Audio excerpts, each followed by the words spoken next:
அடுத்தது உழைப்பு. உழைப்புக்கேற்ற உணவு வேணும், உணவுக்கேற்ற உழைப்பு வேணும். இது மிஸ் ஆச்சுன்னா நோய். இந்த கலோரி பற்றி பேசுகிறாங்க இல்லைங்களா, நீங்கள் கலோரி பற்றியெல்லாம் பெரிய ஆராய்ச்சி பண்ண வேண்டாம், ரொம்ப சிம்பிள். உழைப்புக்கேற்ற உணவு, உணவுக்கேற்ற உழைப்பு. இது எப்படி கிடைக்கிறது? நீங்கள் ஒரு நாளைக்கு எவ்வளோ உழைப்பு செய்கிறீங்க, எவ்வளோ சாப்பிட்ணும். நிறைய பேர் கணக்கு சொல்லுவாங்க, இவ்வளோ கலோரி, 1 கிலோமீட்டர் நடந்தால் இவ்வளோ கலோரி பர்ன் ஆகும், இவ்வளோ ஒரு இட்லி இவ்வளோ இருக்குது. ஏங்க இதெல்லாம் கணக்கு போட்டு பார்க்க முடியுமா? யாராவது கணக்கு போட்டுங்க. எந்த சயின்டிஸ்டாவது கணக்கு போட்டு சாப்பிட்ருக்கீங்களா? சாப்பிட முடியுமா? ப்ராக்டிக்கலாக ஒத்து வருமா? யோசிச்சு பாருங்க. ரொம்ப சொல்லுவாங்க, பசி எடுத்தா சாப்பிட்ணும். இந்த கான்செப்ட் வந்துட்டிங்கன்னா உணவுக்கேற்ற உழைப்பு, உழைப்புக்கேற்ற உணவு வந்துடும். காலையில் 10 இட்லி சாப்பிடுங்க, ஹெவியாக வேலை செய்யுங்க, 12 மணிக்கு பசிக்கும். அப்போ என்ன அர்த்தம்? 10 இட்லி ஜீரணமாயிடுச்சு, வேலை செஞ்சிட்டிங்கன்னு அர்த்தம். அப்போ நீங்கள் சாப்பிட்லாம் 12 மணிக்கு. இதே காலையில் 10 இட்லி சாப்பிட்றீங்க, வீட்டில் வந்து டிவி பார்த்துட்டு இருக்கீங்க, 1 மணிக்கு பசிக்கல. அப்போ என்ன அர்த்தம்? 10 இட்லிக்கு இன்னும் நீங்கள் வேலை தரலன்னு அர்த்தம். அப்போ மதியானம் நீங்கள் சாப்பிடக்கூடாது. பசி எடுத்தால் சாப்பிடுவேங்கிற ஒரு சங்கல்பம் வச்சுக்கிட்டிங்கன்னா இந்த கலோரி பற்றி பார்க்க வேண்டாம், உணவுக்கேற்ற உழைப்பு, உழவுக்கேற்ற உழைப்பெல்லாம் பார்க்க வேண்டாம். உடம்பு கரெக்டாக இருக்கும், உங்களுக்கு அதிகமாகாது, கம்மியாகாது. பசி எடுத்தால் தான் சாப்பிட்ணும். இந்த கான்செப்டை புரிஞ்சுக்கிட்டிங்கன்னா உணவுக்கேற்ற உழைப்பு, உழைப்புக்கேற்ற உணவு வந்துடும். ரெண்டாவது, நாம் செய்கிற ஒரு உழைப்பு மூலமாக தான் நம்ம உடம்புல உஷ்ணம் கிடைச்சிட்ருக்கு. இப்போ யாரும் உழைக்கிறது இல்லை, அப்போ உஷ்ணம் கிடைக்கிறது இல்லை. குறிப்பாக நம்ம உடம்புல இருக்கிற ஒவ்வொரு செல்லும் 37 டிகிரியில் இருக்கணும். இப்போ ஏசி போட்டுக்கிறோம், காரு வீடு இல்லை ஏசி போட்டுக்கிறோம். ஏசியில் எவ்வளோ டிகிரி வச்சுருக்கிறோம்? ஒரு 27, 20, 22 இந்த மாதிரி வச்சுக்கிறோம். நான் ஏற்கனவே சொன்னேன் இல்லைங்களா, உடம்புல இருக்கிற ஒவ்வொரு செல்லும் 37 டிகிரி தான் இருக்கணும்னு. இப்போ இந்த ரூமில் 17 டிகிரி ஏசி ஓடிட்டு இருக்குன்னு வச்சுங்களேன், என்ன ஆகும்? இந்த கிளைமேட்டு ஃபுல்லாக 17 இருக்கும். உங்கள் உடம்பு 37க்கு மாறணுமா? அப்போது உங்கள் உடம்பு தெர்மாமீட்டர் 37 தான் காட்டும். அப்போ என்ன அர்த்தம்? 17 நீங்கள் கஷ்டப்பட்டு செலவு பண்ணி போட்டுருக்கிறீங்க, உங்கள் உடம்பு ட்ரிபிள் வார்மர் கஷ்டப்பட்டு இந்த 17 37 மாற்றிட்டு இருக்கு. யாருக்கு நஷ்டம்? உடம்புக்கு நஷ்டம். ஒவ்வொரு செகண்டும் 17 டிகிரி, 20 டிகிரி, 27 டிகிரியில் இருக்கிற ஏசி ரூமில் இருக்கும் பொழுது உங்கள் உடம்புல இருக்கிற ஒவ்வொரு செல்லும் ஒரு சர்க்கரையும் ஒரு ஆக்சிஜனும் உள்ளே போட்டு எரிச்சிட்டு இருக்கும், விரயம் பண்ணிட்டு இருக்கு. இது உடம்புல இருக்கிற எனர்ஜி லாஸ். சக்கரை நோய் வரும், வீசிங் வரும். இப்போ தெரியாது. நைட் ஏசி ரூம் போட்டு படுத்து தூங்குறோம் 10 மணி நேரம், அது 14, 15 இருக்குது. 10 மணி நேரத்தில் 14க்கும் இங்கே உள்ளே இருக்கிற 37க்கும் பார்த்தீங்கன்னா உடம்புல இருக்கிற மொத்த சேர்த்து வைக்கப்பட்ட சர்க்கரை தீர்ந்து போயிடும்.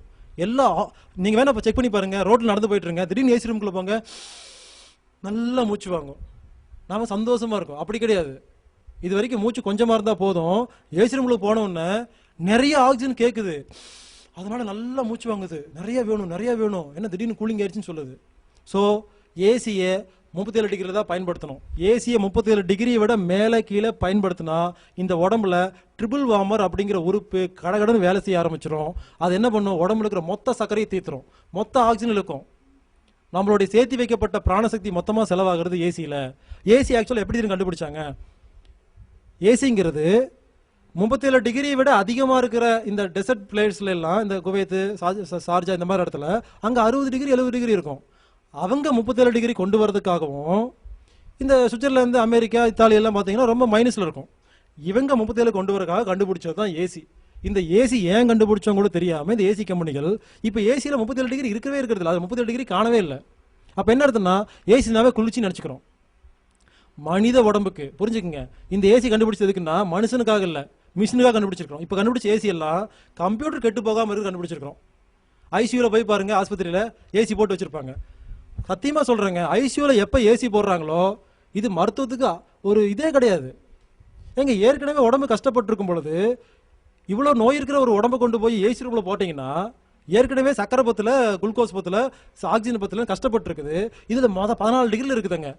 14 டிகிரி இருக்கும்போது உடம்புல இருக்கிற ஒவ்வொரு செல்லும் 14, 37 மாத்திரக்கு எவ்வளோ கஷ்டப்படணும்? ஐசியூவில் சேர்த்துறதுனால தான் நம்ம இறந்து போயிட்டுருக்கிறோம். எங்கள் மாமா ஒரு ஆஸ்பத்திரியில், ப்ரைவேட் ஆஸ்பத்திரியில் வேண்டாம் வேண்டான்னு சொன்னேன், கொண்டு போனாங்க. Full AC. போனார், இறந்துட்டார். 50,000 செலவு. அவ்வளோ சந்தோஷம், 50,000 செலவாகி இறந்துட்டார், பரவாயில்ல கேட்குறாங்க. இப்போ அப்போ திட்டி தான் இருக்கிறாங்க, இருக்கிற சொத்துக்கு 50,000 தான் செலவு பண்ணியிருக்கிறாங்க, கொண்டு போட்டாங்க அப்படிங்கிறாங்க. ஏசி ரூமில் அவர் பாவம் எவ்வளோ கஷ்டப்பட்டு இருந்தார், ஏசி ரூமில் கொண்டு வச்சாங்க, முடிஞ்சு போச்சு. இது கூட தெரியல. ஒரு மருத்துவம் என்ன, ஒரு செல்லு எப்படி என்ன டிகிரியில் இருக்கணும்னு தெரியாமல், புரிஞ்சுக்குங்க, ஐசியூவில் இருக்கிற எல்லா ஏசியும் எதுக்காக இருக்குன்னா மனுஷனை காப்பாற்றுறதுக்கு இல்லை, அங்கே இருக்கிற மிஷினை காப்பாற்றுறதுக்காக. மனுஷனை காப்பாற்றணும்னா 37 டிகிரி தான் வைக்கணும். எங்க செல்ல 37 டிகிரி இருக்குங்கிறது எல்லாரும் எழுதி வச்சிருக்காங்க. நான் சொல்றது எல்லாமே நான் எதுவும் கண்டுபிடிக்கலைங்க. ஏற்கனவே எழுதி வச்சிருக்கிற அத்தனை சப்ஜெக்ட்டுக்கும் நடக்கிற மருத்துவத்துக்குள்ள வித்தியாசம் தான் நான் சொல்லிட்டு இருக்கிறேன். ஏசியை தயவு செய்து 37 டிகிரியில் வச்சு பாருங்க. 37 டிகிரியில் ஏசி அங்கே இருந்துச்சுன்னா உங்க உடம்புல இருக்கிற டிபிள் வாமருக்கு வேலை இல்லை. ஒரு சக்கரை செலவு இல்லை, ஒரு ஆக்சிஜன் செலவு இல்லை, ஆரோக்கியம் அதிகமாகும். செக் பண்ணி பாருங்க. தமிழ்நாட்டை பொறுத்த வரைக்கும் அப்ராக்சிமேட்டாக 37 35 தான் இருக்கும். டெய்லி டிவியில் பாருங்க 34 35 காட்டும். பரவாயில்ல, தமிழ்நாடு நம்ம மனித உடம்புக்கான ஒரு கிளைமேட் இருக்குங்க. இந்த மாதிரி எங்கெங்கெல்லாம் ஒரு 35லேருந்து 30 இருக்குதோ இந்த ஊர்ல எல்லாம் ஆரோக்கியம் இயற்கையாகவே கிடைக்கும். இதை விட்டுக்கு அதிகம் கம்மியாகும் பொழுது அங்கே இருக்கிறவங்க தான் ஏசி வச்சுக்கிட்டு அதிக இது பண்ணிட்டு இருக்கணும். அதனால எந்த ஊர் போனாலும் உங்க ரூம் டெம்பரேச்சரை 37 டிகிரிக்கு வச்சு பாருங்க. அவ்வளோ ஆரோக்கியம், எனர்ஜி, சக்தி கிடைக்கும். உடம்போட உழைப்பு வேஸ்ட் ஆகிறது இந்த ஏசினால தான். செக் பண்ணி பாருங்க, ஒரு நாள் இருந்து பாருங்க, அவ்வளோ தெம்பு கிடைக்கும். ஸோ உழைப்பு அப்படிங்கிற விஷயத்தில் என்னன்னா, உழைப்புக்கேற்ற உணவு, உணவுக்கேற்ற உழைப்பு வேணும். அது பசி எடுத்தா சாப்பிட்டா சரியா போயிடும், நமக்கு தெரியாது.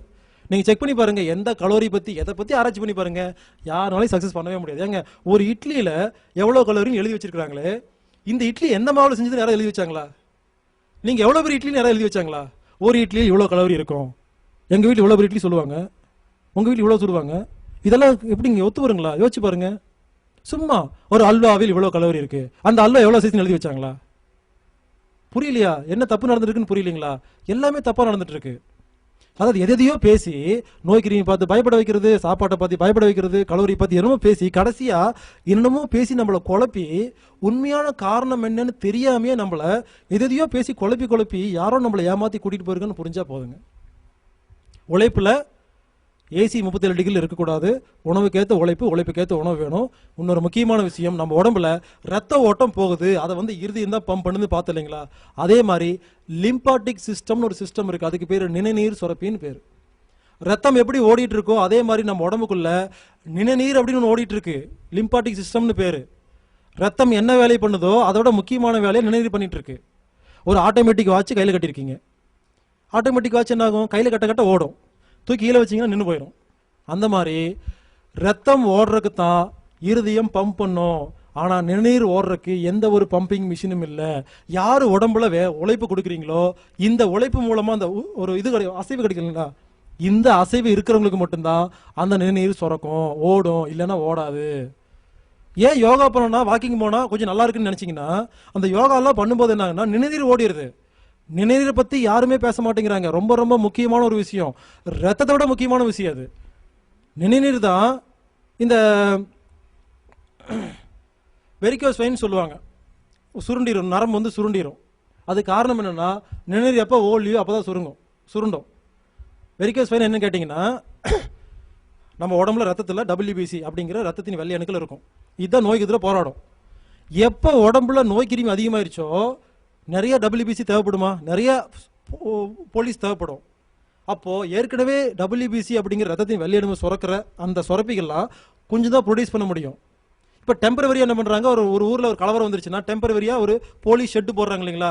ஒரு கல்யாண மண்டபம் வாடகை எடுத்து 100 பேர்த்த போலீஸ் சொல்லுவாங்க. அந்த மாதிரி இந்த நரம்பு எப்போ சுருண்டு போய் நிற்கிதோ அப்போ என்ன அர்த்தம்னா அது ஒன்றும் நோயில வரல, அது டெம்பரவரியா WBC அப்படிங்கிற ரத்தத்தின் வெள்ளை அணுக்களை புதுசா உருவாக்குற ஒரு டெம்பரவரி சுரப்பி, அதுக்கு பேர்.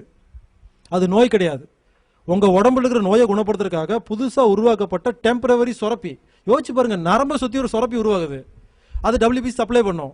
இந்த WBCயால எல்லா நோயும் கொலை பண்ணி முடிச்சோன்னே எப்போ நோய் கிருமி எல்லாம் கம்மியாகுதோ அப்போ அது விரிஞ்சிடும். இது தெரியாமல் என்ன பண்ணுவோம், அதை போய் என்ன பண்ணுவோம், அக்குபஞ்சர் கொடுத்து நீவி நீரோ தெரப்பி ஏதோ பண்ணி அதை போய் நீவி விட்டு என்ன பண்ணுவோம், இழுத்துட்டு இருப்போம். இழுத்தனாக இன்னொரு பக்கம் சுருண்டும். அதுக்கு தேவை சுரப்பி வேணும். புரிஞ்சுக்குங்க. இந்த டெக்னிக்கை ஃபாலோ பண்ணீங்கன்னா, நான் சொன்ன மாதிரி டெக்னிக்கை ஃபாலோ பண்ணா எல்லாமே சரியா போகும் பொழுது ஆட்டோமேட்டிக்காக நோய் கிருமிலாம் சாகும் பொழுது அந்த வெரிகோஸ் வெயின் அப்படிங்கிற அந்த இது ஆட்டோமேட்டிக்காக நிமிந்துடும். அப்போ என்ன பண்ணணும்னா, உடம்புல உழைப்பு இருக்கணும். தயவு செய்து ஒரு 1/4 மணி நேரம் 1/2 மணி நேரம் டெய்லி யோகா பண்ணி பாருங்க. நான் என்ன சொல்லணும்னா, யோகா பண்ண வேண்டிய அவசியம் இல்லை. உங்க உடம்புக்கு தேவையான உழைப்பை கொடுத்துட்டீங்கன்னா யோகாலாம் பண்ண வேண்டாம். கொடுக்கலன்னா கண்டிப்பாக நீங்கள் வாக்கிங் போகணும், யோகாலாம் பண்ணணும். நான் சொல்றது யோகா பண்ணுங்க, வாக்கிங் போகலன்னு சொல்ல, உங்க உடம்புக்கு எதையாவது வேலையை கொடுங்க. அமெரிக்கா, இங்கிலாந்து, இத்தாலியில் போய் பாருங்க, வீட்டு வேலைக்கு ஆளே இருக்க மாட்டாங்க. ஏன்னா அங்க -டிகிரியில் குளிர்ச்சியா இருக்குது. அந்த குளிர்ச்சிக்கு தகுந்த மாதிரி ஹீட் பண்ணணுங்கிறதுக்காக யாரும் வேலைக்கு வச்சுக்க மாட்டாங்க. அவங்களே துணி துவைப்பாங்க, அவங்களே கூட்டுவாங்க, எல்லாமே. ஏன்னா அந்த வேலையெல்லாம் செய்யறது மூலமா அவங்க உழைப்பு சம்பாரிச்சுக்கிறாங்க. உழைப்பு மூலம் ஒரு உஷ்ணத்தை சம்பாரிச்சு அங்க இருக்கிற கூலிங்கான கிளைமேட்டை மேட்ச் பண்ணிட்டு இருக்கிறாங்க. இதே பாருங்க, சவுதி அரேபியா இங்கெல்லாம் போய் பார்த்தீங்கன்னா நிறைய வேலைக்கு ஆள் கேட்பாங்க.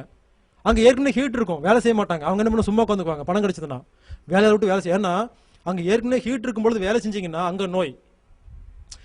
குளிர் பிரதேசத்தில் வேலை செய்யாமல் இருந்தால் நோய், ஹீட் பிரதேசத்தில் வேலை செஞ்சா நோய்.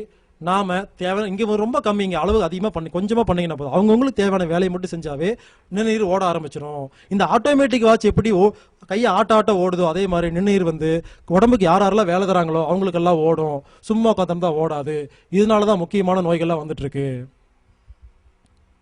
இது உழைப்பு, அவ்வளோதாங்க.